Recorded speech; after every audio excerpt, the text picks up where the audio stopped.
Hi, I'm John Maxwell. When the top companies in the world are looking for trainers, speakers, and coaches, there's one name that stands above the rest, and that's Maxwell Leadership. Our certified team members have gotten proven results for companies all over the globe, and our reputation, I'm proud to say, is second to none. Some of our members have risen to the top of their profession, including the one you're going to meet today. I proudly introduce you to my friend Bob Fabian Zinka. Welcome to the Leadership and Success Podcast with your host, Coach BZ, where we help you lead with purpose and succeed with impact. If you're ready to grow into the kind of leader others want to follow, this podcast is for you. If you're determined to elevate your success and leave a lasting legacy, this podcast is for you. As my mentor, Dr. John C. Maxwell reminds us, everything rises and falls on leadership. Our goal is simple: to inspire you, challenge you, and equip you with insights that can transform the trajectory of your leadership journey. Welcome aboard to another episode of the Leadership and Success Podcast with Coach BZ. Hi, I'm Richard Stiennon. I'm an industry analyst with my own firm, IT Harvest. I'm a podcast host with EM360, and I cover the cybersecurity space.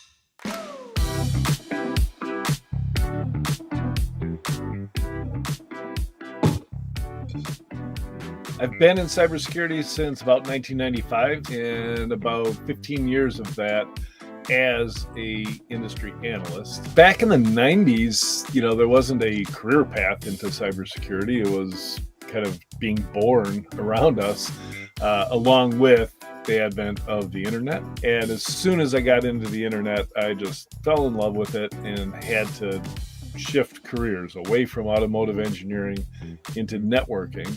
And then from there, I went to PwC. So, by the time Gartner hired me as an industry analyst, I was all in and only focused on security for the last 22 years. The thing that fascinates me about cybersecurity and the industry is that we have a adversary. We have threat actors that are constantly evolving and upping their game in the arms race. We can't determine what's going to happen next because the threat actors are out there on their own, also deciding what they're going to be doing next. It's easy to track me. I'm at Cyberwar on Twitter. You can connect to me on LinkedIn or follow me on LinkedIn. You can go to my website, it-harvest.com. You can look at my app, which is dashboard.it-harvest.com. And then I curated an entire history of the cybersecurity industry in my book, The Security Yearbook. It includes a directory of all the cybersecurity vendors. So Security Yearbook 2022 is out now, recently published, fresh off the press. And in the meantime, 2021 and 2020 are still available. As every year I refresh the data, and literally it's a yearbook. So I cover what happened in the previous year.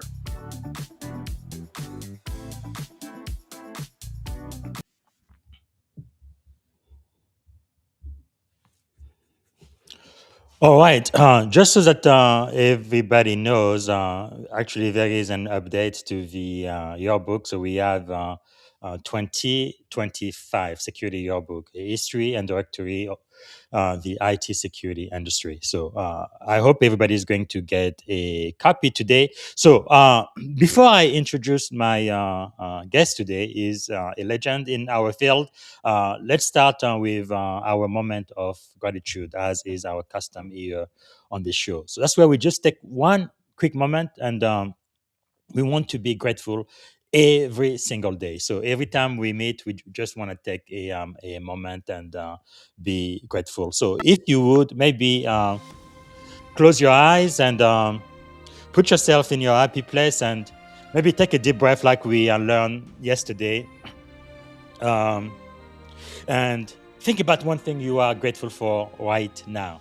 And today I am so grateful that we truly stand on the shoulders of giants, like the person we're going to be talking to today. Cybersecurity, I guess today is a real profession. But when I first started, 28 years ago, I think it was more like a hobby than anything else. But now we are definitely at the C-suite level. We have chief information security officer or chief security officer in most organization.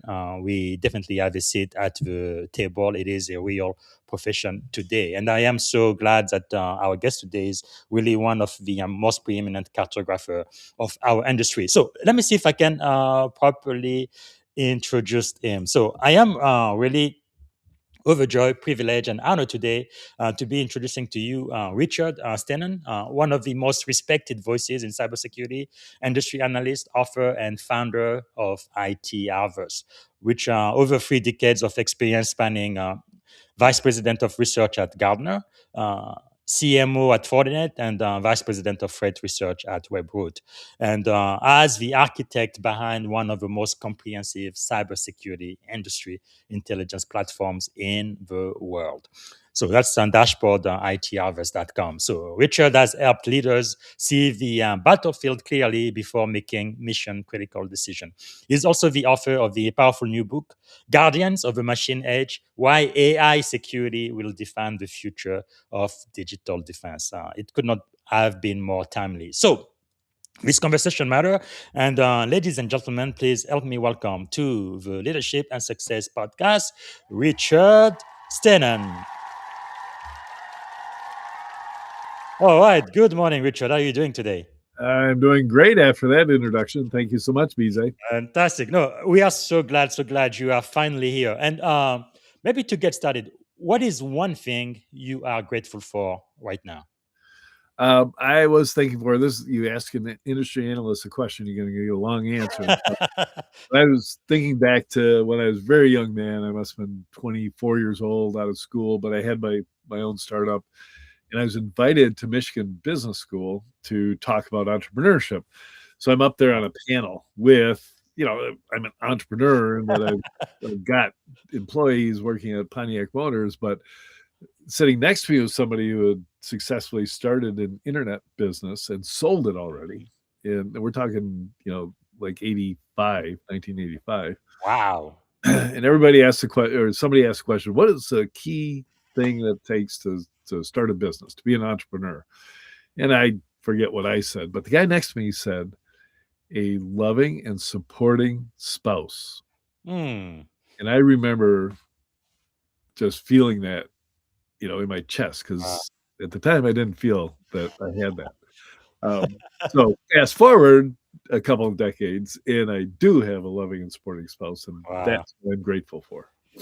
That could be life changing for sure, especially if you marry the right spouse, right? I was doing a study of a book of Proverbs, something that I found so funny in Proverbs. It talks about there is nothing worse than which adjective did it use? But basically, a woman who just can't stop.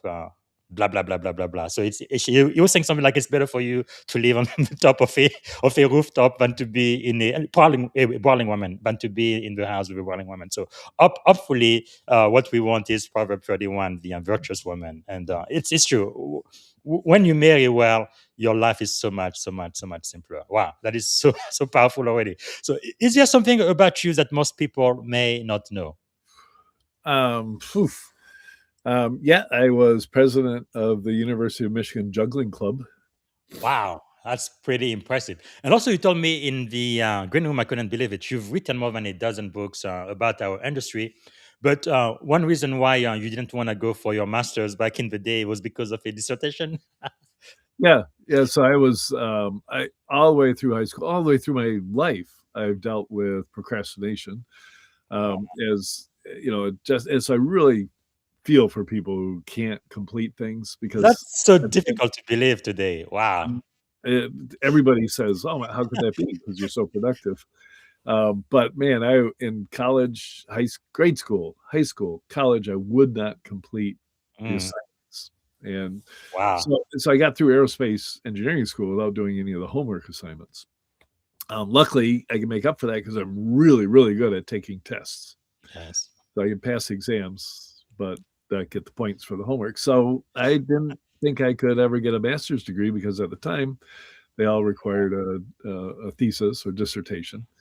But then, when I relaunched IT Harvest in 2008, I decided I needed to write a book. So I wrote the one of the ones on the screen here, Surviving Cyberwar. That was my first book. Mm. And if you think about it, it's a contemporaneous history of nation-state attacks, Wow. and which was made possible by the occurrence of the invasion of Georgia by Russia, right? Because there was a cyber attacks that went with that, which met my definition. My definition of cyber war is, network and computer attack in support of military operations. Yes. So if it's two warring cybercrime groups, that's not cyber war. If it's gamers shutting down access to the internet, that's not cyber war. It's got to be military groups engaging. So that was my very, very first book.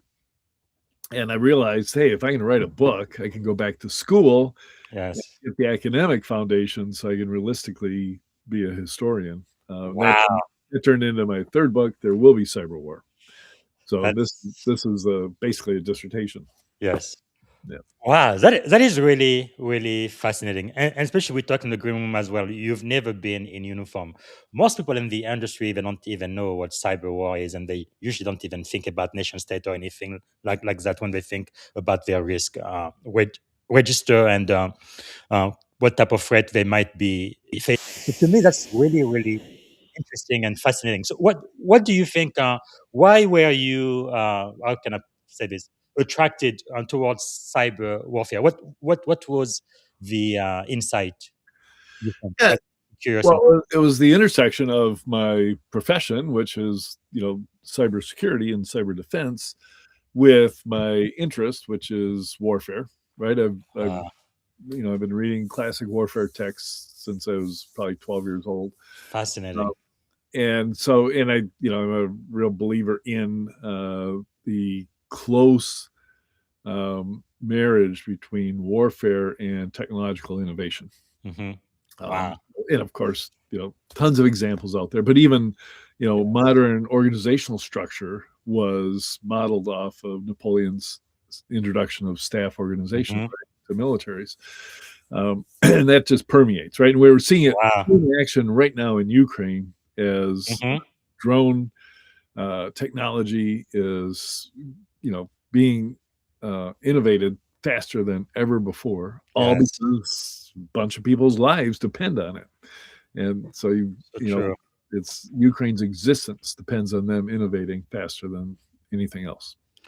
That is really, really fascinating and quite insightful because you're right. I guess Russia invading Georgia is really where I think cyber warfare was born, and then Estonia, and of course today Ukraine. Because even in the Navy prior to 2010, it wasn't really a focus, but in 2010 is when we stood up what we called back then the information dominance corps. Then we found out quickly we didn't dominate anything in the information space, so we became the information warfare community. But that's my specialty. That's what we do. It's definitely changed the way we do warfare now. Even what we did in January, and I think the first time I believe in our U.S. armed forces, we're starting to use artificial intelligence when we went to Venezuela, and now of course we've used it again in what's going on right now with Iran. But it's just it's almost like mind-boggling how the computer age, artificial intelligence, and emerging tech is really at the forefront of warfare, modern warfare today. Yep. You'll love reading this book because it all hinges on, and the whole thesis is that if you research revolutions in military affairs, I call it the cyber revolution of military affairs, you'll always come back to a single academic article written about network warfare. And it cites, an example. The only example that's cited is about 1995. The U.S. deployed a carrier group to the Taiwan Straits during a very tense time, and they used the internet in order to coordinate that activity. Wow! I tracked down the admiral of the Fifth Fleet, I guess it is. He was a 1-star. and the 1-star, in the Navy gets the IT operations test. And he had a little MacBook that he wandered around with in the halls of the Pentagon and on Capitol Hill, and he'd take meeting notes and then he'd print them out, before he left, and people would start asking him for copies of the notes. And so when he was appointed to the Fifth Fleet, he commandeered the command ship and gutted it, tore out all the bulkheads, literally getting rid of the silos that separated them. And back then, you could just imagine it was, a bunch of silicon graphics machines for mapping and cartography and a bunch of Solaris machines for something else. Ripped them all out and replaced them with Windows NT. Wow. And he built a direct report command staff, and he picked one from surface, submarine, whatever the other division. Yeah. And the only requirement was that they had to have an email address. Wow. They all had AOL email addresses. That qualified them to be part of this new warfighting group. So that was all stood up. They had to commandeer satellites. Intelsat was taking some offline because, the NSA and CIA didn't let them use their satellites. So they got their own satellites positioned over the Pacific to communicate at, some ridiculously low baud rate. And they coordinated all their activities. And as a matter of fact, at one point, there was a commander that refused to read his emails. So they sent him a message that basically, if you don't read this and show up at this meeting, next week in Okinawa, you're going to lose your job. And that's how they forced, do your email. And that's how they pulled together and could coordinate with the Pentagon, deploying two carrier groups to the Taiwan Straits. That is really fascinating. I mean, that is the story of my own branch of service, and I didn't even know that. That's just wow. Yeah. Yep. That is powerful. Oh, by the way, the reference I was making, thank you so much, Collins. Proverb 21:9, better to live on a corner of a roof than share a house with a quarrelsome wife. But anyway, hopefully those watching have a spouse, man or woman, who's not quarrelsome. But anyway, so that is really quite fascinating. Which moment do you think made you realize that this wasn't just information technology, but this actually was warfare in a different domain, but absolutely warfare? Yeah, it felt like Estonia was that, right? That's when I started to pay attention. I had already been following Titan Rain, which was Chinese infiltration of mostly U.S. government research labs. That started in 2004. Estonia was 2007. Yes. And there was a lot of information kind of warfare going on, but not cyber attacks. And they so to write my first book, I had to go to Tallinn and interview the people that were involved in stopping the denial of service attacks that were going on. Wow. But there was no military engagement, right? It was cyber. And so that's different, right? That's maybe Thomas Rid, who taught for a while at King's College and now is at Johns Hopkins, would argue that, well, that's not cyber war, right? There's no convergence of forces and harm done that Clausewitz would demand to meet that requirement. So he would say that's just disruption, something like that. But it was a year later that the impact, the invasion of Georgia came out of South Ossetia, Russian territory. And that was literally tanks rolling across the border, which I used to say, I remember back in 2000 saying there is no cyber warfare. That was on my hierarchy of cyber threats. The top one was cyber warfare. Yeah. And I would say there is no cyber warfare because there are no two networked countries that are bordering each other and I don't expect tanks to be rolling across the border to Canada, right? Into the United States. Yes. Obviously, 10 years later, every country was networked, and it was great that tanks would roll across the borders, supported by cyber effects of some sort.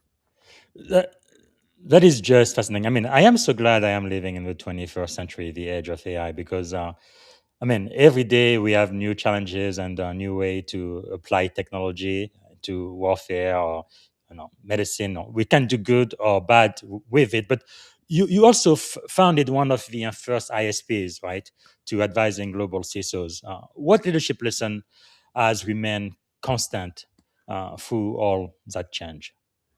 I don't think of myself as a leader of people because biggest team I've ever been in charge of is 25 people or something. Well, you are definitely affecting CISOs all around the globe, so Yeah, for sure. yeah, yeah. So, but I do gravitate towards thought leadership, Mhm. and have been called out for that because the principles behind that is to look ahead all the time Yes. and always assume that what exists today will change because Mm, change is the norm for us. It has been my entire life. yes. And do not ever feel nostalgic for the way things used to be, because that's backwards thinking and invariably leads to, um, just bad stuff when you start Mhm. force your image of your childhood onto the present day, which we're suffering through right now from a lot of Yes. federalist types. So, and it's that looking ahead and accepting that things are going to change. So right now Mm, we're still in this debate that is quickly coming to closure, thankfully. Uh, yes. but I know last year when I wrote my first piece on AI security, and I made all sorts of predictions about where it was going, because it was all based on this idea that hey, the AI is becoming more and more powerful Yes. every 3 to 4 months. It's doubling in capacity. So the Mm, intelligence level, the grades it gets on all these tests, doubling every 3 to 4 months. Um, that's when you amazing.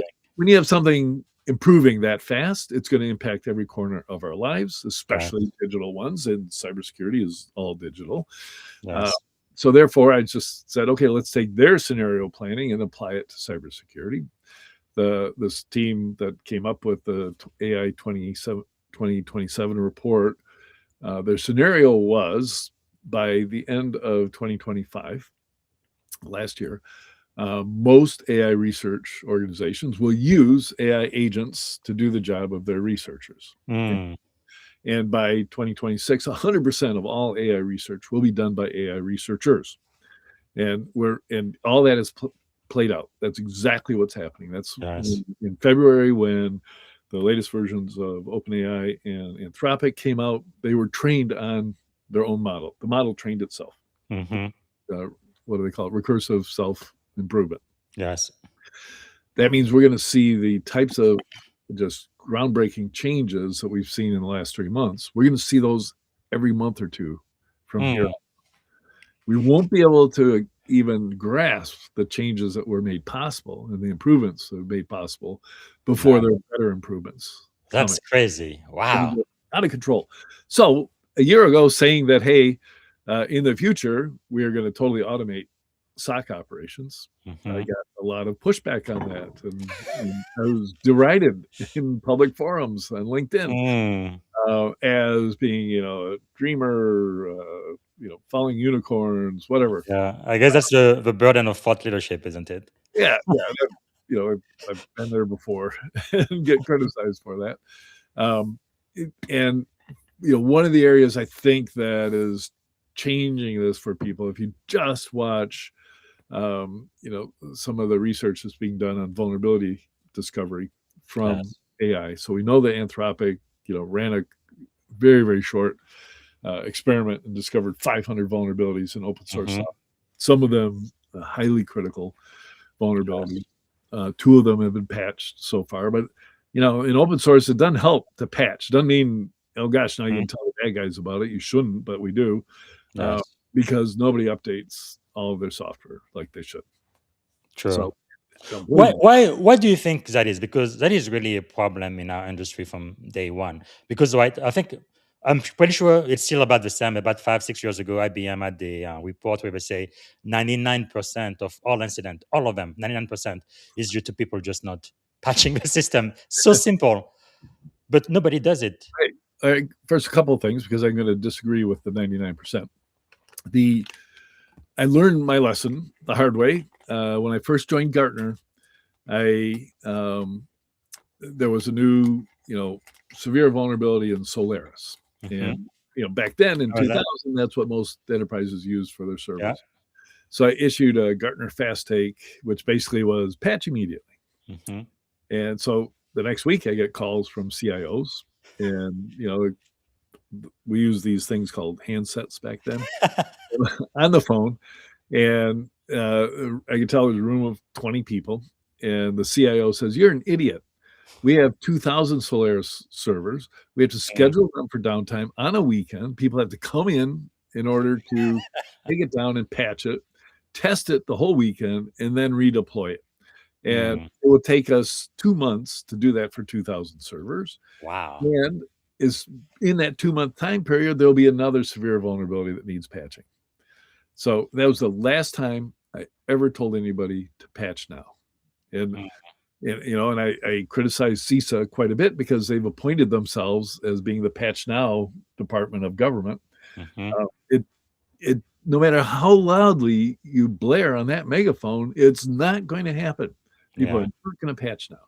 Now, about the 99%, I can argue that 2 of the worst cyber events in recent history were because people patched, and they patched now.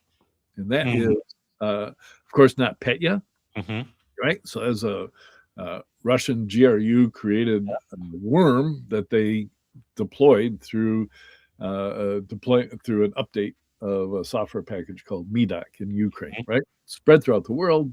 The timing was such that it was mostly in Europe, and caused $10 billion in documented damage, right? The most devastating cyber attack in history. Mm.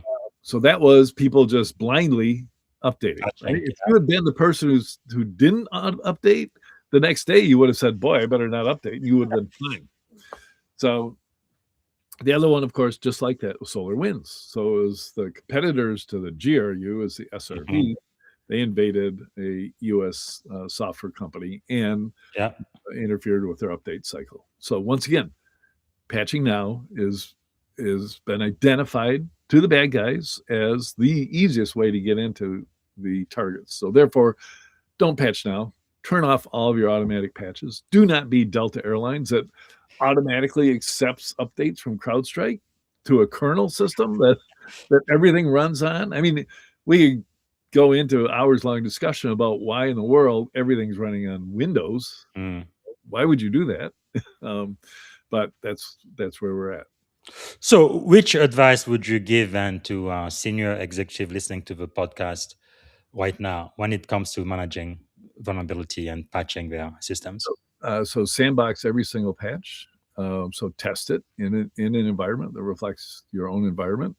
Monitor it for a period of time for command and control stuff. Mhm. Reverse engineer the software. There are about 4 solutions that will help you do that. There's some AI solutions now that are automatically reverse engineering, so they can tell you the diff. You may have contracts with large software vendors that say you will never reverse engineer their software. They have to change those.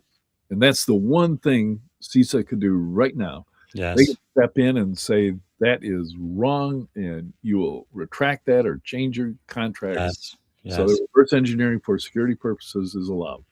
Yeah, because supply chain management is definitely a big problem. Wow. Okay. If nobody got anything else on this podcast, this is definitely it. And so we have someone coming to us all the way. Alexandru, I know him, is in interview him. So we do have a question from the audience. Colin say, do you think immigration and academic sponsorship have aided cyberwar? Okay, interesting question. Considering that sometimes people can't help without compromising the system they manage when they are compelled by those who are sponsored their education and immigration. Interesting question. What do you think?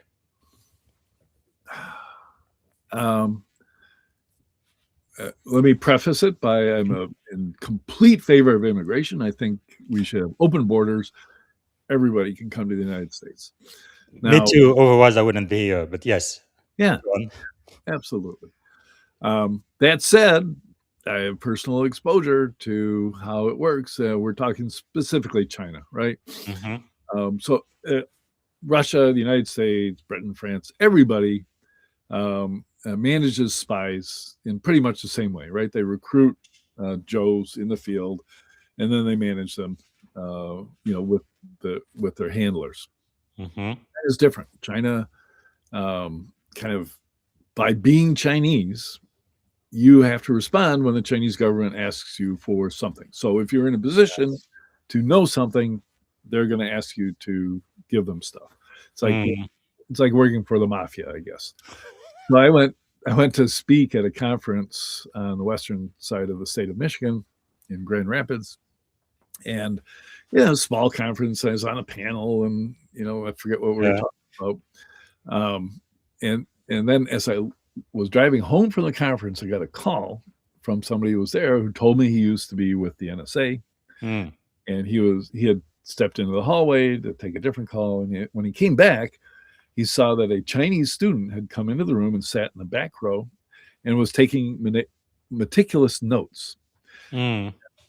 He sat behind her where he could see what she was writing, and he's NSA, he can read Mandarin. And he said, next to my name, she wrote the note of special interest. So apparently, because I was going to be present, somebody was deployed from the local university to go and take notes and report back. So yes, it's a threat. Yeah, and I guess for those listening right now, I would say it wouldn't be a bad idea to start learning a little bit of Chinese. The way things are going, they may become the number one superpower very, very soon by us shooting ourselves in the foot for sure. But one question I do have for you, just because of the experience you have had, and really, I think you have a pulse really of the cybersecurity industry across the globe. Right? You've worked, across Gartner, Fortinet, startups, and your own firm. How did each environment kind of shape your leadership philosophy as it is today? Sure. So if you think about going back to PwC, right? So that was my first interaction with very large organizations. The Big Four, yeah. Yeah. And so we had big banking and transportation clients and technology clients. So I got to see the kind of the internal operations of their security, et cetera, like that.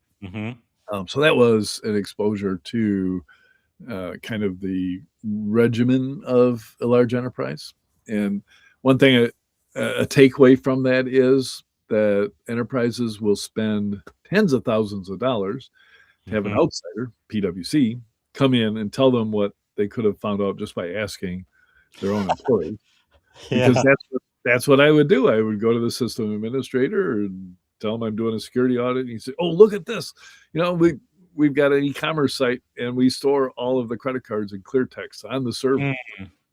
And then you write that up and report it, and the board does something about it because it was PwC. And then at Fortinet, was fast and scrappy and growing company at the time, competing against Cisco and Checkpoint. And that was, I learned about micromanagement, because the sales teams were globally spread around and they could kind of operate fairly independently. The marketing team was in the same office as the rest of the executives. Wow. And you can, so if you're an executive and you need knobs to turn and all that, you're going to focus on the marketing team. That's probably not a good idea to micromanage the marketing team. I don't think it is. For sure. I know I don't like to be micromanaged, and I do not micromanage anybody who works for me. It's something I actually learned way back in automotive. So everybody thinks that cars are designed by engineers. They're not. They're designed by draftsmen who are, they're geospatially or spatially aware people who actually put the lines on paper and now CAD systems. And my job was, as a beginning engineer, was to manage draftspeople. And so I would literally have to tell them what lines to put down on the paper. Wow. Right. And then, but it didn't take long for me to graduate to being a engineering manager. Now I just had engineers reporting to me. With an engineer, you just tell them, I want this component ready for production on this date 2 years from now. You tell me what you're going to do. And not only would they tell you, they would do it. So that's the difference between a micromanager and somebody who manages by setting goals and accountability.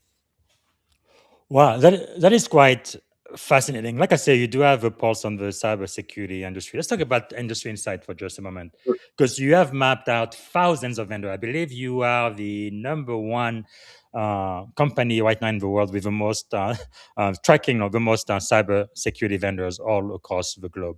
So the question I have for you then is, what's broken about our organization currently choose cybersecurity solution? And everybody watching right now, I believe if they go to dashboard, right, that IT-Harvest, they're going to be able to access your really incredible system. So what is it you think?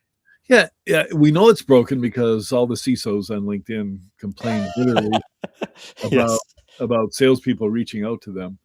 But we haven't created a alternative, right? There's so many solutions, right? There's today in the dashboard, there are 10,470 10,000. Wow. solutions, not companies, solutions. So products. There's 4,017 companies. And a lot of that growth recently has been the AI security vendors. So the various ways people use to select a product, right, is they call Gartner. And Gartner will show them a magic quadrant that's got 12 products on it. But like I said, Gartner covers about 243 products out of the 10 what did I say, 10,000 some products that are out there. So they don't give you full coverage. And they've pre-selected them for you. And a lot of that pre-selection is just based on size, right? It's 10 million or more in revenue, et cetera. But the best solution might be from a smaller company that's newer, right? Especially if it's a startup from Israel or something, but yes. Exactly. So Wiz never appeared in a Gartner Magic Quadrant, right? So Wiz went from inception to being the biggest acquisition in our history. Honestly, the biggest private acquisition at all, right? $32 billion by Google, without ever being covered by Gartner. Now, mind you, the analysts talk to Wiz all the time, and they could answer questions with no problem, but they didn't write research reports.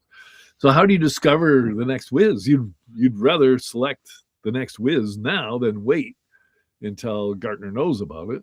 So that's the problem that I try and address. It's just a simple concept. Like if you're shopping for a car, if you did it right, I mean, the way people buy cars is actually how they buy security products. They say, "Ooh, I like that car. It looks right to me." And then once the advertising on TV reinforces it, and finally you go to the dealership, and after that, interesting. You. The ideal way to do it, and I talk to people who do this, right, is they make big spreadsheets. All the cars, they got requirements, right? 5-passenger, so many cubic feet of storage space, 4-wheel drive, efficiency, etc. Features, spreadsheet, and they limit it to 3 good solutions. Then they go look at which one to see which one works best for them. That's the way to do it. How are you going to do that if you don't have data? And they've already done that. We can create that spreadsheet and get you down to the 3 vendors you want to talk to in minutes with our platform. And you can feel comfortable that you've got complete coverage, right? So if you're looking for a new hardware security appliance for your retail outlets in Perth, Australia, you'll go to Gartner's Magic Quadrant and you'll see Fortinet, you'll see WatchGuard, you'll see Palo Alto Networks, and a handful of other ones. But you won't see Red Piranha, which is small and based in Perth, Australia. Wow. Which you are going to get a lot better service from Red Piranha than any of the other ones who don't even have offices in Perth. True. Wow. That's amazing. So let's talk about your book. You publish them pretty much every year. So Security Yearbook, the latest one, 2025, History and Directory of the IT Security Industry. Can you kind of tell us why people should read this book and how it's going to help them with vendor selection? Yeah, there are a bunch of use cases. One is if you're just entering the industry, it would really help if you had the Yes. picture of an old guy like me who's been in the industry from inception, right? It's Yes. worked with Checkpoint Software Wow. 1993, right? They went That's public amazing. in When 19. when when do you think the cybersecurity industry was kind of formed? What's I our think origin? I give even though there was antivirus, but antivirus was literally about floppy disks I remember those days. when they all were incepted. Checkpoint was there were many, right? Because Borderware started about Mhm. the same time, but I peg it all to Checkpoint. Checkpoint created the industry for network security. Yeah. We created the channel in the United States. They Really. single-handedly went door to door and converted MSSPs into Amazing. resellers for Checkpoint, and Wow. that became the channel that everybody goes after today. So that would be like 92, 93? Exactly. Yep. Yeah. Yep. Amazing. Sorry, could continue. Wow. Yeah. So that was the beginning of it. Yeah. But what was the primary Oh question? yeah. Sorry. We were talking about this book and All right. So that's the use vendors. case Yeah. for learning about how we got to where we are. Mm-hmm. Hopefully avoiding some of the mistakes if you're a startup founder or something. But Yes. for Yes. anybody just entering the field, this is it. And the book was even inspired by going to RSA conference in 2019, and I was citing a different book, and everybody was saying, I came here. This is my first time, and Yes. my employer sent me to learn about the industry, and I really felt sorry for them. Not a good idea to learn about the industry from the show floor. Yes. So, Wow. but the other use case is, I get a lot of people who are our age, and it's almost nostalgic, right? They Mhm. like to read about, they worked at those companies or they worked with Yes. those companies, so they remember those days. So there's a nostalgia element there. So Mm. that became the vehicle which I can publish the directory. So I can't publish a digital version of the directory, or Yes. else I'll create. First of all, somebody in Lithuania or Ukraine will just Yeah. publish it for free. Yes. Happens. Yes. All my books are pirated right away, and then there'll be a directory out there that's out of date, but Mm-hmm. and right now we've got 4 competitors, all scrambling to build the processes to stay ahead of the game. Yes. So Wow. I can't give that away. So even though they know, or they should know, they can just OCR this, right? Here's Yeah. all the vendors right here. Yeah. OCR that, and you'd be done. And so it's a scramble to stay ahead of that constant threat. Man, that is really a critical service you're providing to the industry for sure. Thank you so much for that. But let me ask you this, because another key thing is it seems like you believe that complexity, right, not specifically the attackers, really, that's the biggest risk in risk today. Why do you believe that? Yeah. So actually, I have a very simplistic picture of cybersecurity. So Mhm. I don't think you should treat it as being that complex, right? Because if you think about a layered defense model, Yeah, defense in depth. Yeah. defense in depth, right, which has multiple meetings. One of the meetings is don't use the same vendor across multiple products, right? Because if your Palo Alto or your CrowdStrike has something wrong with it, that it misses a particular type of attack. If Yes. you have multiple vendors, if you have CrowdStrike and Palo Alto, you got a better chance of catching it. But Yeah. if you just bought into the platform, then you're going to miss it, right? And once there's something that gets past the platform, everybody who Yeah. bought into the platform is subject. That's back in the day. Defense in depth meant having a separate antivirus vendor on the desktop, the Mhm. server, and the network. So that's why everybody used McAfee, Symantec, and Trend Micro, Yeah. the big 3. And that's exactly how it worked. Wow.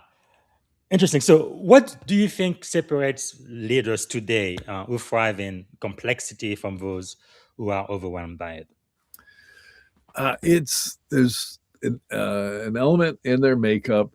You use the word thrive, which is true. That is usually associated with younger people that enjoy, learning new things and challenge, and is usually the opposite of associated with uh, Mhm. does not match with old people who like things to stay the same. So Yes. so in that sense, it's a youthfulness, and yet there are plenty of people our age that have that life outlook, embracing change, looking to navigate through change, Yes. right? You're constantly making decisions. Is this a good change to drive forward to? Is this a good technology to adopt? Mhm. Is this a good way to change our business practices? Which you, no matter what, today you absolutely have to change everything you're doing. I don't care what business you're in. Between Yes. now and 2 years from now, you will change every way you do everything, right? Mm. Or your ERP system is the one you're using today is going to be dead in 2 years, right? There's Yes. no way on earth that the Oracles and SAPs of the world can continue to ship Mm. crummy products that are so expensive to manage for such a simple task when it'll seem like a few AI agents just do it for you. Yes. Man, what a change! So let's talk about AI and agentic system for just a moment, and all of the I guess new threat landscape. You've said that threat landscape is really shifting from networks to the machine's mind, and we're going to be talking about your latest book in just a moment. But what does that mean in practical terms? Yeah, if you think about it, we're going to shift a lot of responsibility for security and our operations to Hmm. agents that are going to be autonomously making decisions for us, and therefore you won't be able to attack a vulnerability like you used to, because the agent has already seen the vulnerability and defended the vulnerability or patched for you. Yes. So you're going to have to shift the target, and there's two directions to shift to: attack the humans and attack the agents. Mm. Agents, will be are going to be included in that. By attack humans, I mean, okay, now you're going to bribe somebody who has access. You're going to extort them. You are going to, Yes. in the ultimate, you're going to break into their homes and force them to give you the passwords, etc. That's always been the high bar for increasing the cost to the attacker. It's forced them to physically attack, and hopefully, luckily, most attackers are overseas and won't. That is a high bar. It's very, very expensive. It won't be that expensive to attempt attacks on agents and either screw with their underlying model, or poison the prompts that you inject, Hmm. or figure out other agents that can work around them. Not that Mm. this is visionary, but it ain't my Yes. vision. This is William Gibson talking from Yes. 1995, right? He saw all this. I don't know how. Amazing. So, why did you have to write this book? Right, Guardians of the Machine Age: Why AI Security Will Define the Future of Digital Defense. That is quite a bold statement, isn't it? Yeah. I had to write it because that first instance of writing a blog post on Substack in April of last year, where I just did the scenario planning and Hmm. that SOC automation would be the wave of the future. I got a lot of pushback publicly. Privately, the founders of all the companies I knew at the time reached out and said that I was way behind the curve. They were already there. They were 6 months ahead.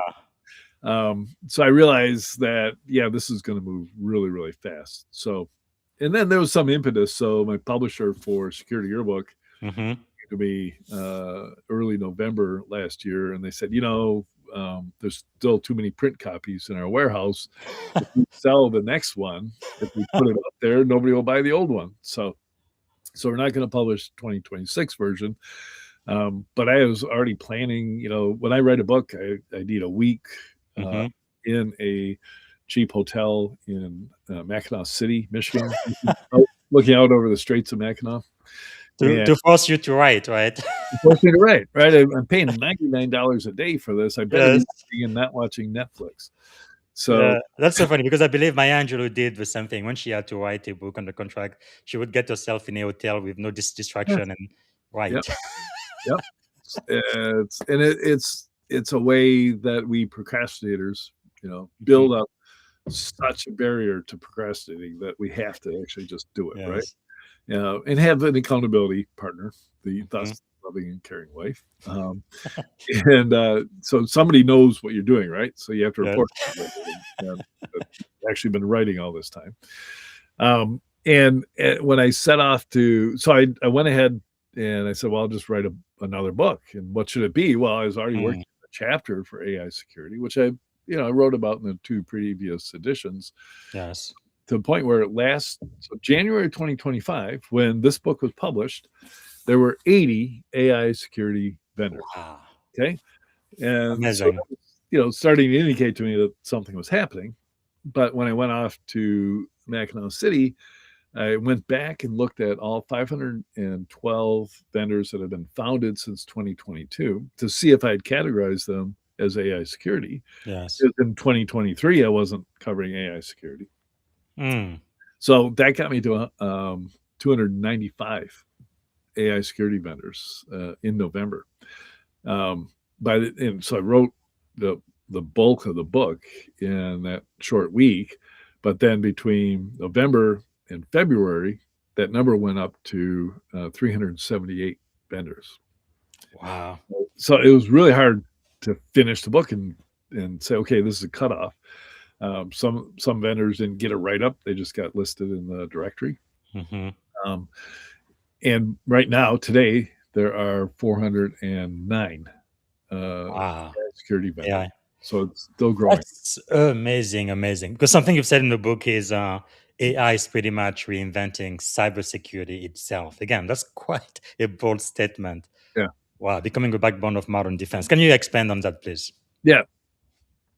So every aspect of security, starting with the low-hanging fruit, right? The ones that are repetitive tasks that you have to do, is being totally reinvented. And there'll be a time, I'll talk in a second about how it goes past the low-hanging fruit. But the low-hanging fruit for sure includes SOC automation. So Yes. what is SOC operations? Why you've got a SIM that collects millions of events, Mm-hmm.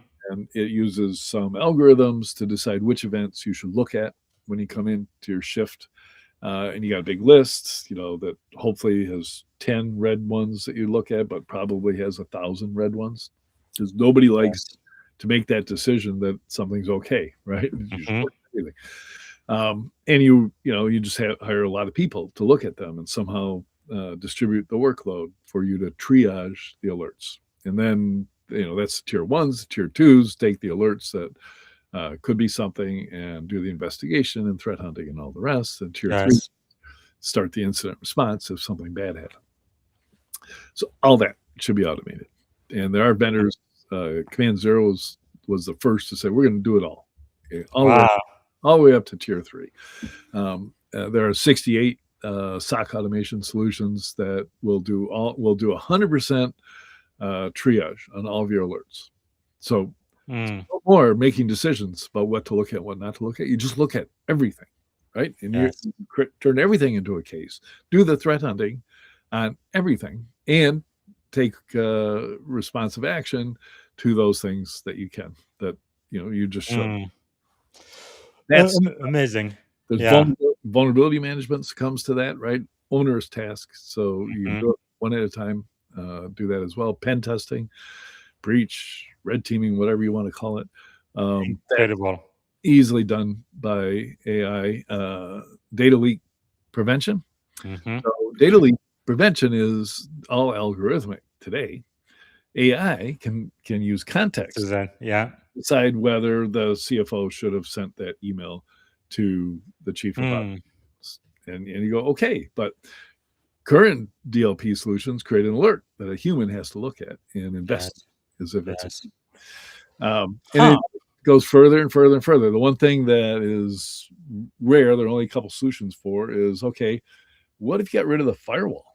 Firewall is doing the same thing every day, right? And it's probably one example of where policies are very, very effective, right? No telnet. Something that, if you've been to the Pentagon recently, next time you go to the Pentagon, if you're invited in or something, ask them if they still use telnet. I bet you case of beer that they still do, Yes. even though it's Wow. totally just bad to do that. But a firewall can impose a policy that you can't use Telnet, so you're just not going to use Telnet. Imagine Man. AI making those decisions for you. Yes. And Yes. it's got to have a firewall to do, or a very simple native Linux tool, and it'll make those decisions. It was like, nah, Mm. Telnet, I don't like that. Not gonna let it happen. Man, we're definitely living in a very fascinating time now. Now, it looks like we have less than 10 minutes left. I'm still talking about your latest book. I think everybody absolutely needs to get a copy of this. It is so timely. No, not this one. Of course, for cyber warfare, there will be Cyberwar is one everybody should get, especially my military buddy, and surviving Cyberwar for sure. But right now we are talking. I guess it's definitely part of cyber warfare too, with AI on steroid, really, guardian of the machine edge. And like I say, the U.S. Department of Defense, for the first time in our history, starting using AI on live military operation in 2026. That's just I don't know. It is just beyond belief. Just the world we live into. But I guess one question I would like to ask you about. The book there is okay, maybe this is going to be the last question, and then we are going to need to end because we're running out of time. But I could be speaking with you, Richard, for like hours. You have so much knowledge and really stories about our own industry. But if you had to give a warning to every CISO, CIO, and military commander right now listening, and by the way, it doesn't matter which command they have in any branch of the military, cyber warfare is one of those uh, uh, areas of responsibility for every commander in the military right now. So, what would it be if you had to give one warning? So cast your mind back to between World War I and World War II, Mm-hmm. and we're gearing up for World War II. The writing was on the wall. You could tell it was going to happen. And there's this one time and efficiency expert was called in to evaluate the team that was firing artillery rounds from artillery. Yes. And so he watches the whole operation. Right, it's clear the breach, load the shell, ram it shut, stand back, pull it.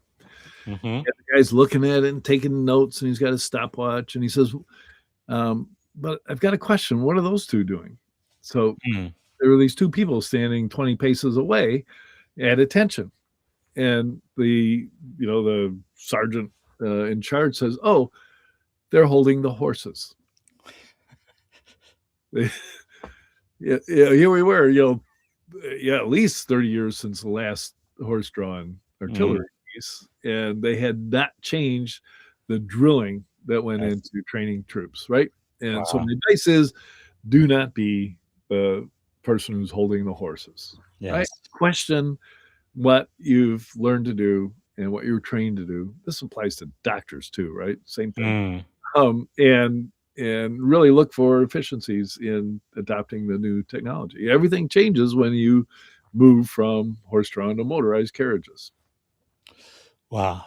We've been through technological transformations before, but really this does feel a little bit different. Never anything like this. This Wow. is completely different, right? If you think about it, everything was improved communications, right? Yes. That's the technological revolution. So steam led to locomotives, and soon after the telegraph, which stretched along the railroad tracks. Yeah. And then the computer and the internet was improvement in communications. IoT or mobile improved communications. This is not improved communications. This is intelligence at scale. Wow. Now, you already gave your advice to senior leaders, but a very important portion of my audience are aspiring leaders, right? They may be cybersecurity engineer or analyst. They want to become CISO at one point or junior officer, and someday they would like to command. If you had the ears of all of those aspiring leaders across America, let's say for the next 60 seconds, what advice would you give them? What should they do tomorrow? Yeah, The word that springs to mind is specialize, right? Mhm. You can't start as a generalist. You have Yes. to start as a specialist and then expand from there. And Mm. I see people online that, they're experts in Bitcoin, they're experts Yeah. in W3, they're experts in quantum, and now they're Mhm. experts in AI. That's Yes. becoming a generalist. And that I Wow. don't know if you should hop from the latest hot thing to the next hot thing. Uh, Yes. but be a specialist in system administration for computers, and uh, Mhm. from there to network administration, and then to endpoint security, and eventually you're a generalist, and now you can manage and lead a full team. Hmm. That is quite a change from when I was growing up in this industry. Wow. Amazing. Okay, we are quickly running out of time. Is there a question I should have asked you I didn't get a chance to ask, Richard? I guess you could have asked me for what's going to happen in 5 years, because people Yes, ask a let's lot. talk about that. Yeah, Can we even think about 5 years from now with how I fast things are changing? cannot think about 5 years from now, because the world's going to, outside of cyber, the world is going to change more dramatically than we can even Yes. contemplate, right? We just can't imagine it. Even Yeah. the creating the foundational models are kind of aghast at what they're. Yeah, because I remember even like 10, 15 years ago, every time I take over a cybersecurity function, I would have like a roadmap, 3 to 5 year plan. But today, I don't think that makes sense. Within a couple of years, that's going to be completely nonsense. So all I can advise is do what I do. If somebody says 5 years, translate it to 5 months. Yes. How is it going to change in 5 months? So, and the way things are going to change in 5 months. Right now, there's a very small handful of people talking about, the power of AI to solve security problems. In Hmm. 5 months, everybody will be talking about it. So Hmm. the whatever the curve of fear of missing out is going to kick Yeah. in, but that within 5 months. So that's by September. Everybody will be scrambling to get the resources in order to deploy, bots in their SOC, and Wow. uh, That's amazing. yeah.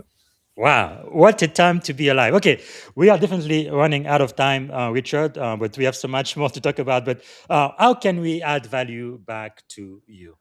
Yeah, my sole desire is for everybody in the world to know that we have a database of every cybersecurity product and the tools to help refine that, so help you with Yeah. product selection. So just spread the word.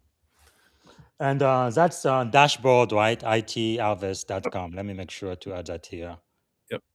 Uh, yeah, this is such a great service you really provide to the industry, and we are so grateful for that. And of course, they can catch you on LinkedIn Yep. Yeah, absolutely. as well. Okay. Yep. Reach out, connect.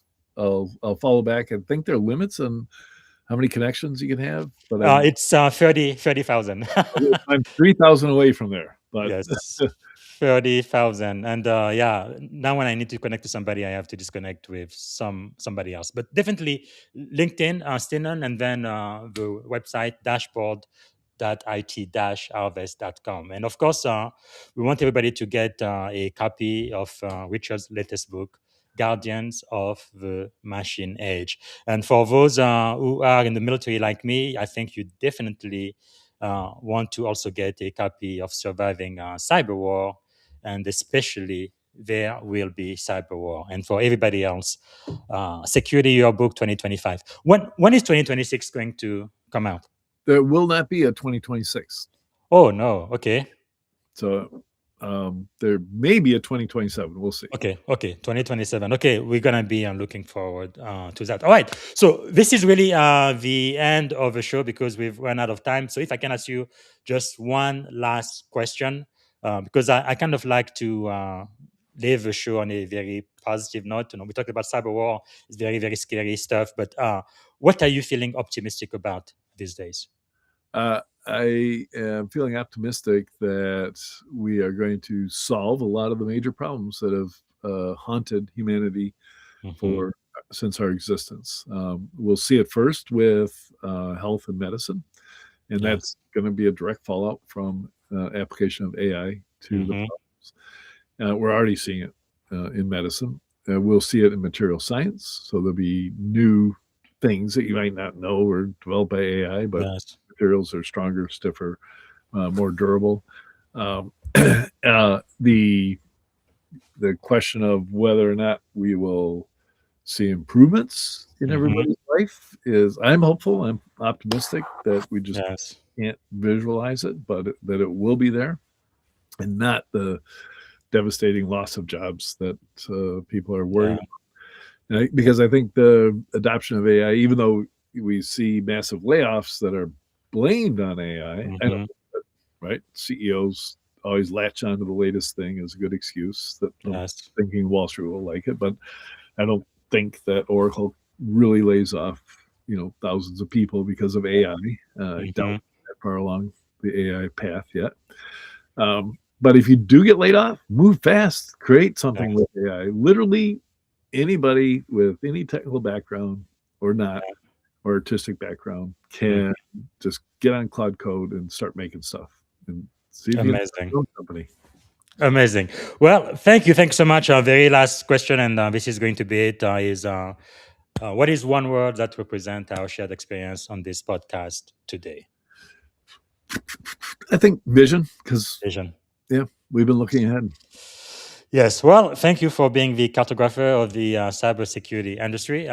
Definitely would like to have you back when you publish that next book. But thank you for everything you've done and really showing us where this industry is going. I think it's very exciting, a little bit of fear and anxiety, but definitely a lot of excitement about where we are going as an industry. So thank you, Absolutely. Richard. Same feeling you feel when you're standing on top of the ski slope. Right? Yes. Outstanding. Thanks again. Take it easy. Bye.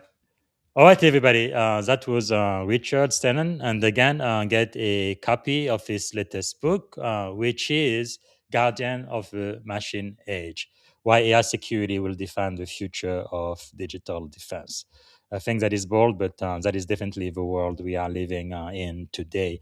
And make sure to follow him on LinkedIn, in Stiennon, and then dashboard it-harvest.com to get the most comprehensive list of vendors out there in the cybersecurity industry. Okay. And tomorrow, I am glad I'm going to be speaking to the beautiful and fascinating Peggy Sullivan. She's an anti-business thought leader, leadership catalyst, and strategist. We're going to be talking about her latest book, Beyond Business: Why Doing Less is the New Leadership Advantage. So that's going to be tomorrow, Thursday, and Friday. And then on Saturday, I will be speaking to Michael Gibbs, JD. Is an adaptive security strategist, thought leader, and human-centered leader. He's written a book. It's not in the manual. So, how do you lead without a map? How great leaders navigate chaos. So that's going to be for Saturday.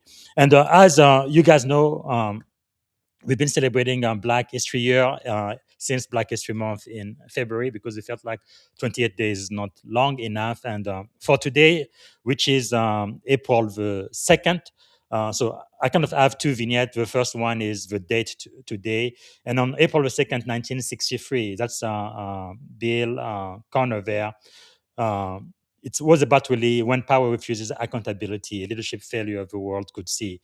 On April the 2nd, 63, segregationist leader Eugene Bull Connor refused to step down after losing the mayor election in Birmingham, Alabama. And I came from Tuscaloosa, Alabama, an hour from Birmingham. And people remember all of the pictures he had sent the dogs against black kids for peaceful protest. Anyway, I'm going to play a short video to remember that. But the second thing is a first in African American history, which is American history. It's going to be our First Lady, Michelle Obama, the very first African American First Lady in the United States. So I'm going to play a couple of short video clips about that, and that's going to be the end for today. So let me know in the chat 3 to 5 takeaway from this episode. And again, I hope to see you tomorrow when we speak to Peggy Sullivan. Looking forward to that. Okay, here is a quick video about Mr. Connor. Let me get that.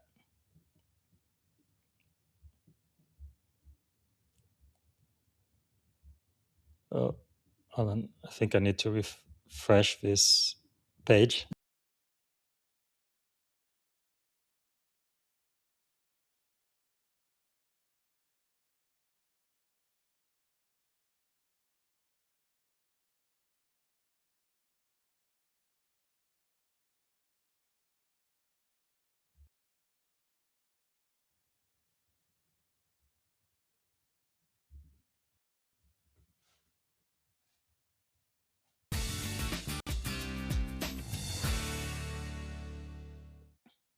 Michelle Obama is the first African-American First Lady.